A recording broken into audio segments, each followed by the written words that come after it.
Merci Antoine. En effet, à notre tour de vous proposer une petite rétrospective de nos reportages de l'année.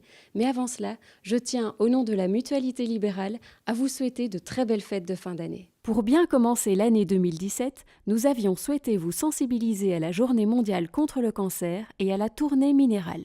En mettant nos concitoyens au défi de se passer d'alcool pendant un mois, on veut d'abord et avant tout qu'ils prennent conscience de la place de l'alcool dans leur vie quotidienne et qu'ils soient correctement informés des risques qu'ils courent.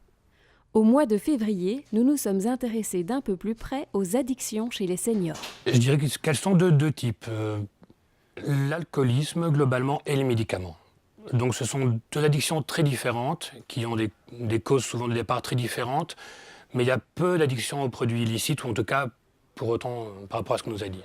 Le printemps débutait sainement puisqu'en mars, nous prenions le temps de petit déjeuner de manière équilibrée. Environ 20% des adultes ne prennent jamais de petit déjeuner. Un adulte sur deux prend juste une tasse de café et une demi-tartine en courant au boulot. Et en ce qui concerne les enfants et adolescents en âge scolaire, à peu plus de 15% partent à l'école l'estomac vide. En avril, nous avons tenté de réduire votre stress en vous faisant découvrir la méditation pleine conscience. Alors c'est une forme de méditation qui est issue évidemment de traditions bouddhistes, essentiellement Vipassana et Zen, mais qui est totalement expurgée de toute connotation religieuse, philosophique, a fortiori sectaire. Et c'est donc une forme de méditation totalement laïque, qui est utilisée essentiellement dans la réduction du stress et la prévention de la dépression et de sa rechute. Les associations de patients étaient au cœur de nos préoccupations au mois de mai. Le patient se retrouve très isolé et est en demande d'informations. Je considère que Debra a comme rôle principal cette information au patient.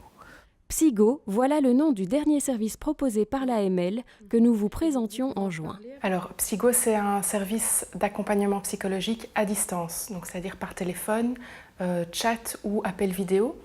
Les membres de la Mutualité libérale peuvent appeler jusqu'à 6 fois par an pour tout type de problématiques.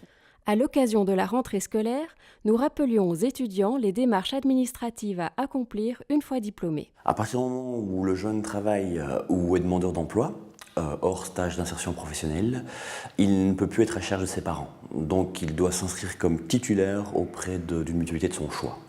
En octobre, le projet Donner de la vie à l'âge était lancé pour aider les seniors dans leur vie quotidienne. Alors, Donner de la vie à l'âge, DVA, est un projet de coup de pouce par des seniors pour des seniors. Donc l'idée, c'est d'offrir des petits coups de main à des personnes âgées de plus de 60 ans qui auraient besoin d'aide dans des actes de la vie quotidienne. Et ces petits coups de main sont proposés gratuitement par des seniors.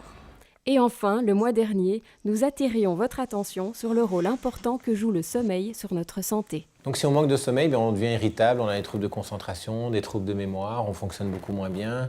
Donc c'est quelque chose qui est important et on a tous déjà expérimenté ça, qu'après une bonne nuit, on est beaucoup plus fonctionnel, on est beaucoup plus d'attaque que si on n'a pas bien dormi ou pas suffisamment dormi.